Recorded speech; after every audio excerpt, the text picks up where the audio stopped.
السلام علیکم ویورز، میرا نام عطاء الرحمن اور آپ دیکھ رہے ہیں عطاء بخاری یوٹیوب چینل۔ قرآن کریم کی مسلسل ایکسپوزیشن کے سلسلہ میں آج ہم سورہ المائدہ کی آیت نمبر 86 کی ایکسپوزیشن کریں گے۔ اس آیت میں کفر کرنے والوں کی بات کی جا رہی ہے۔ کفر کا مطلب ہوتا ہے انکار کرنا۔ کس کا؟ اللہ کے قوانین کا۔ تو پیچھے بات ہو رہی تھی وہ لوگ جو اللہ کے قوانین کے اوپر ایمان لاتے ہیں، یقین رکھتے ہیں کہ ان قوانین کے اوپر عمل کرنے سے یہ دنیا بھی اور آخرت بھی کامیاب ہوتی ہے۔ تو اس لیے تھوڑا سا ایک ریکیپ پچھلی 2 آیات کا۔ ان میں کہا یہ گیا کہ اور ہمیں کیا ہے کہ ہم اللہ پر ایمان نہ لائیں۔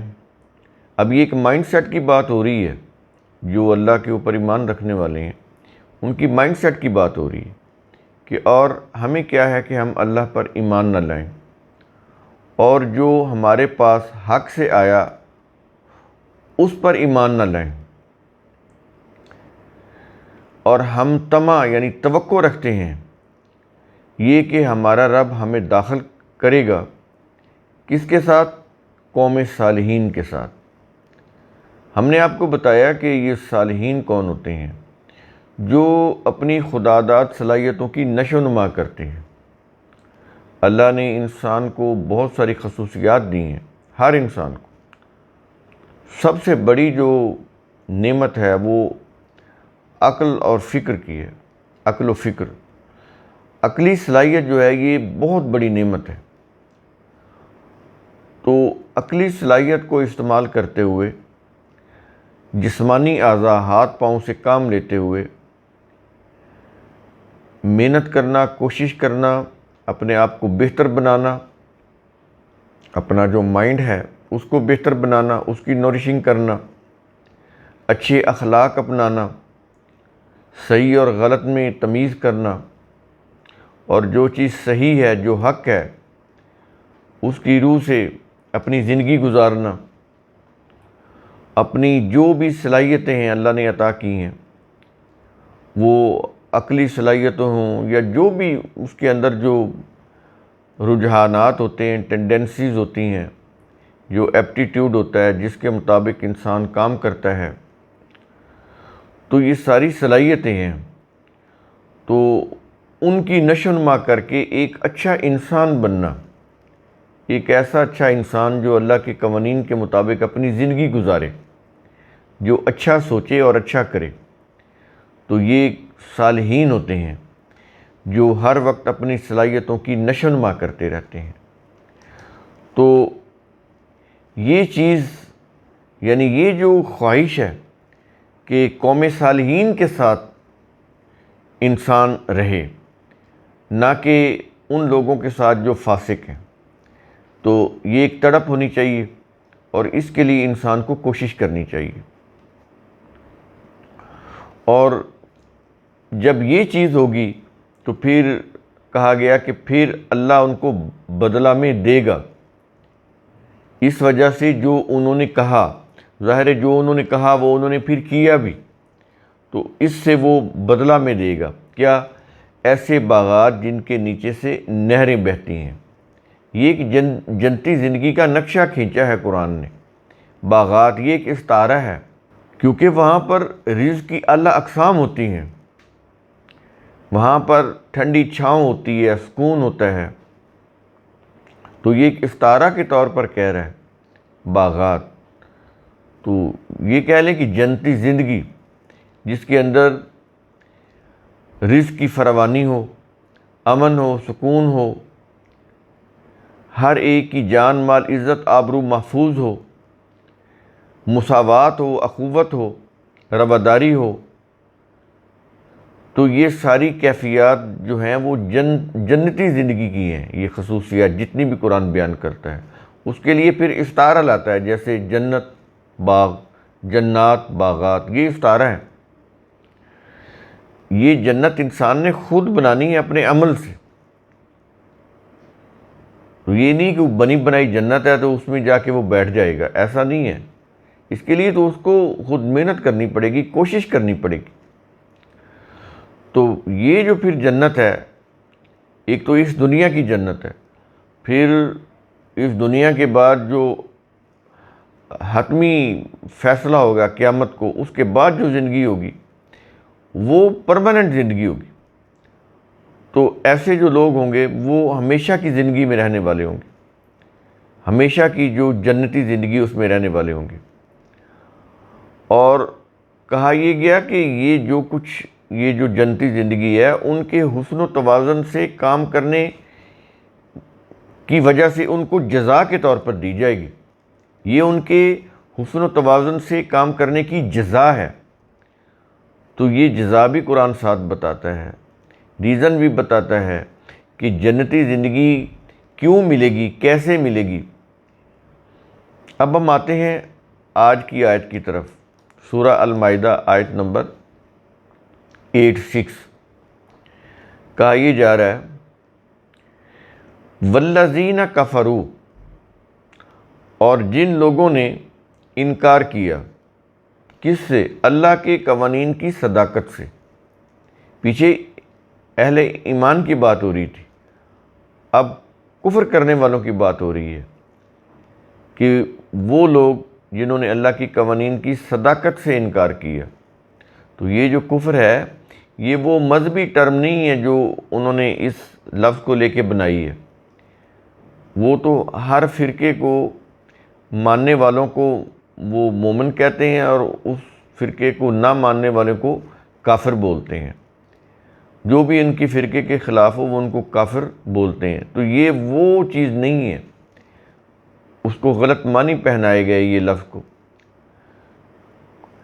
کفر یا کافر، یہ اس کو سمجھنا بہت ضروری ہے، کیونکہ مذہب کے اندر اس کا بہت زیادہ استعمال ہے، اور اس ایک لفظ کے اوپر نہ جانے کتنے انسان قتل کیے جا چکے ہیں کفر کے فتوے لگا کر۔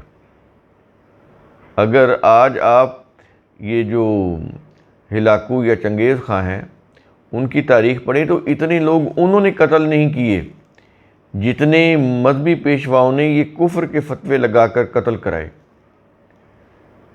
اتنی بغض اور دشمنی کی آگ، نفرت کی آگ انسانوں کے اندر انہوں نے نہیں بھری جنہوں نے، جو آگ ان مذہبی پیشواؤں نے یہ جو کفر کا لفظ ہے اس کو غلط معنی پہنا کر اس دنیا کو کفر کی جو آگ ہے اس کی لپیٹ میں داخل کر دیا ہے۔ تو یہ بڑی قابل غور چیزیں ہیں۔ اور جن لوگوں نے اللہ کے قوانین کی صداقت سے انکار کیا، ایک چیز تو یہ ہوگی، پھر یہ انکار ہوتا کیسے وہ خود ہی بتا رہا ہے کہ یہ کیسے انکار ہوتا ہے۔ اگلے الفاظ میں کہتا ہے وَكَذَّبُوا بِآيَاتِنَا، اور انہوں نے ہماری آیات کو جھٹلایا۔ یہ ہے کفر، آیات کو جھٹلایا، یہ کذبو ہے۔ یعنی اس کا مطلب یہ ہوا کہ آیات تو سچی تھیں لیکن ان کا جو جھٹلانا تھا وہ جانتے بوجھتے جھٹلانا تھا کہ وہ سمجھتے تھے کہ یہ صحیح ہے، لیکن اپنی مفاد پرستی اس قدر غالب آ چکی تھی کہ وہ ان کو صحیح سمجھنے کے باوجود بھی جھٹلا رہے تھے۔ آج ہم بھی جھٹلا رہے ہیں۔ یہ بیسیکلی تکذیب ہے۔ تکذیب کیا ہوتی ہے؟ کسی کو صحیح سمجھنا لیکن عمل اس کے خلاف کرنا۔ ایک تو منہ سے تکذیب کرنا ہے نا، منہ سے انکار کر دیا کہ میں مانتا ہی نہیں۔ ایک یہ ہے کہ منہ سے بھلے نہ انکار کریں، ایسا عمل کریں جو اس کے خلاف ہو۔ اللہ کی جو آیات ہیں ان کے اندر جو قوانین ہیں، جو حقائق ہیں، جو سچائی ہے، جو ضابطے دیے گئے ہیں انسانوں کی بہتری کے لیے، زبان سے بے شک ان کا انکار نہ کرنا، لیکن اپنے اپنے مسلک پر چلتے ہوئے عملاً اس کے خلاف زندگی گزارنا، یہ عملی تکذیب ہے۔ تو یہ تو جو زبان سے تکذیب کرنا ہے اس سے بہت بڑی تکذیب ہے کہ عمل کے ذریعے سے تکذیب کی جائے۔ آج ہم قرآن کی جتنی بھی آیات ہیں، اس کے جو احکام ہیں، ہم ان کی عملاً تکذیب کر رہے ہیں، اپنے عمل سے تکذیب کر رہے ہیں، منہ سے نہیں کہتے کہ قرآن جو ہے وہ غلط ہے۔ ہاں، ایک اور طریقے سے باتیں کرتے ہیں وہ اہل مذہب، اپنے اپنے مسلک کو صحیح ثابت کرنے کے لیے، اپنے اپنے مسلک کو رائج کرنے کے لیے وہ کہتے ہیں کہ قرآن مشکل ہے، مبہم ہے، نامکمل ہے، سمجھ نہیں آتا، جب تک روایات کے ساتھ اس کو منسلک نہ کیا جائے تو اس کی تفہیم مشکل ہے، اس کے لیے پھر وہ تفسیری روایات ساتھ لگاتے ہیں، منسلک کرتے ہیں۔ تو پھر جب وہ ایسا کرتے ہیں تو پھر قرآن جو ہے وہ تو پس پردہ چلا جاتا ہے، سامنے پھر ان کی تفسیری کہانیاں آ جاتی ہیں، پھر لوگوں کو وہ یہی کہتے ہیں کہ قرآن یہ کہہ رہا ہے جو ان کی تفسیری کہانیاں کہہ رہی ہوتی ہیں۔ تو پھر حکم پھر انہی کے اوپر ہوتا ہے، وہ جو روایات ہوتی ہیں ان پر مبنی جو تفسیری کہانیاں ہوتی ہیں، پھر انہی کی روح سے پھر فقہ بنتا ہے، اسی کی روح سے پھر ان کے مذہبی قوانین بنتے ہیں، جن کو وہ اسلامی قوانین بولتے ہیں۔ وہ اسلامی نہیں ہوتے، مذہبی ہوتے ہیں، ہر مسلک کے اپنے اپنے۔ تو یہ ہے عملاً تکذیب۔ یہ چیز آپ اس پوائنٹ کو آپ اچھی طرح سے سمجھ لیں۔ بظاہر تو آپ یہ وَكَذَّبُوا بِآيَاتِنَا یہ پڑھ کر یا اس کا ترجمہ کر کے آگے بڑھ جاتے ہیں، اس کے اندر جو حقائق ہیں اس کے اوپر غور کریں تو انسان کے اوپر کب کبھی طاری ہو جاتی ہے کہ ہم کر کیا رہے ہیں اللہ کے قوانین کے ساتھ، اس کی کتاب کے ساتھ۔ اور آیت کے آخر میں کہہ رہا ہے اولئک اصحاب الجحیم، وہی اصحاب جہیم ہیں۔ کون؟ جو اللہ کی قوانین کی صداقت سے انکار کرتے ہیں اور اللہ کی آیات کو اپنے عمل سے جھٹلاتے ہیں، اللہ کی آیات جو کہتی ہیں اس کے خلاف عمل کرتے ہیں، عملی زندگی اسی کے خلاف گزارتے ہیں۔ تو کہتا ہے وہی اصحاب جہیم ہے۔ یہ جہنم اور چیز ہے، جہیم اور چیز ہے۔ یہاں پر یہ بھی چیز سمجھ لیں، جہنم سے پہلے ایک درجہ ہے جہیم کا، پہلے جہیم ہوتی ہے پھر جہنم آتا ہے۔ جہیم کیا ہے؟ رک جانا، کسی قوم کی ترقی کی رفتار رک جائے۔ وہ کیسے رکتی ہے؟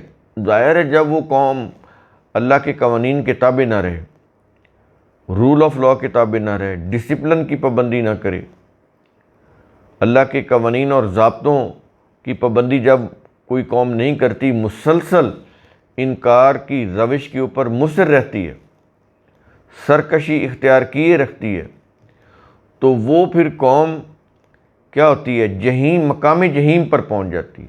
یعنی ایسا مقام جس کے اوپر اس کی جتنی بھی ترقی کی جو رفتار ہوتی ہے رک جاتی ہے، اس کی یوں کہہ لیں گروتھ رک جاتی ہے، وہ آگے نہیں بڑھ سکتی۔ کسی چیز کی اگر گروتھ رک جائے، کوئی بچہ ہے، کوئی پودا ہے، تو آپ دیکھ لیں پھر کتنی تشویش ہوتی ہے۔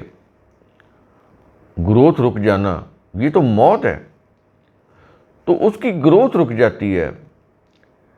گو اس قوم کے لوگوں کی پلس بھی چل رہی ہوتی ہے، وہ کھانا بھی کھا رہے ہوتے ہیں، لیکن ان کی غیرت، حمیت، ان کی آزادی، خود مختاری کچھ بھی باقی نہیں رہتا، سب ختم ہو جاتا ہے۔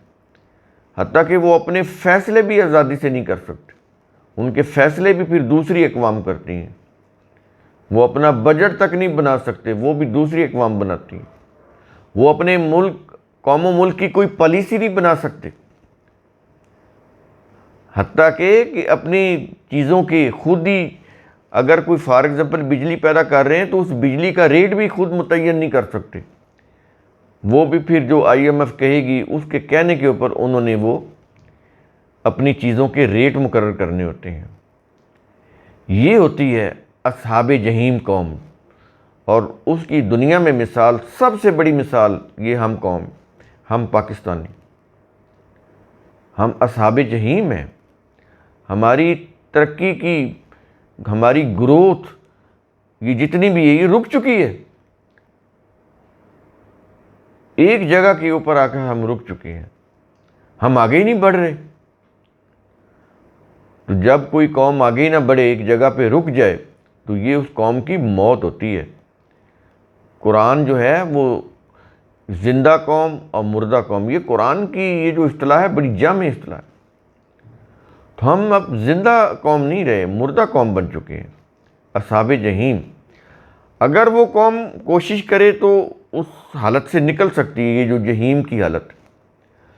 اگر وہ اسی میں ہی خاموش رہے تو پھر کچھ وقت کے بعد، کچھ مدت کے بعد وہ پھر اصحاب جہنم بن جاتی، پھر ان کے اوپر جہنم وارد ہو جاتا ہے۔ آج ہم اس حالت میں پہنچ چکے ہیں کہ ہمارے اوپر جہنم وارد ہو چکا ہے،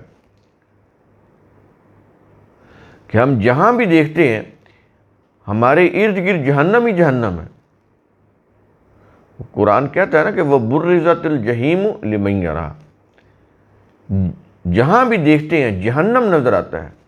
ہر چیز رکی ہوئی جامد، کوئی ترقی نہیں، کوئی موومنٹ نہیں، کوئی آزادی خود مختاری نہیں، اور قدم جو ہیں ہمارے وہ جہنم کی طرف، جہنم کے کنارے کے اوپر آ کے کھڑے ہو گئے ہم، ہماری یہ حالت ہے۔ تو وہ ذہن سے نکالیں جو مذہب نے جہنم بتایا ہے کہ آگ جل رہی ہوگی، اس میں پھینکا جائے گا۔ جہنم کی جو آگ ہوتی ہے وہ انسان کے غلط کاموں کی نتائج کی آگ ہوتی ہے۔